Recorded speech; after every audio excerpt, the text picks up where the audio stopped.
தலித் ஜாதி பொண்ணுங்கள்லாம் ஜாக்கெட் போட ஆரம்பிச்சதாலதான் துணி விலை அதிகமாயிடுச்சு.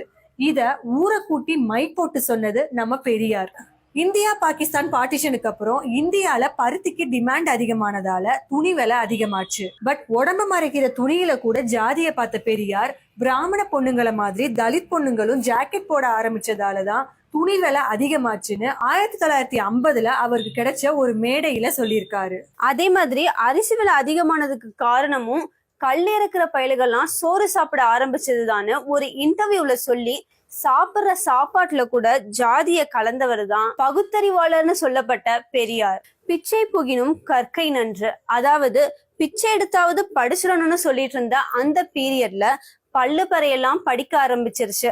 அதனாலதான் வேலையில்லா திண்டாட்டம் உருவாயிருச்சுன்னு சொன்னவர் தான் சமத்துவத்தின் சிற்பின்னு சொல்லப்பட்ட பெரியார். இப்படி சமுதாயத்துல ஜாதி வேறுபாட்டை அடிச்சு சொல்ற பெரியாரோட இந்த கருத்துக்களை எடுத்துக்காட்டி முரசொலி நியூஸ் பேப்பர் 1962 பொங்கல் சிறப்பு நிகழ்ச்சியா இந்த கார்ட்டூனை ரிலீஸ் பண்ணுச்சு.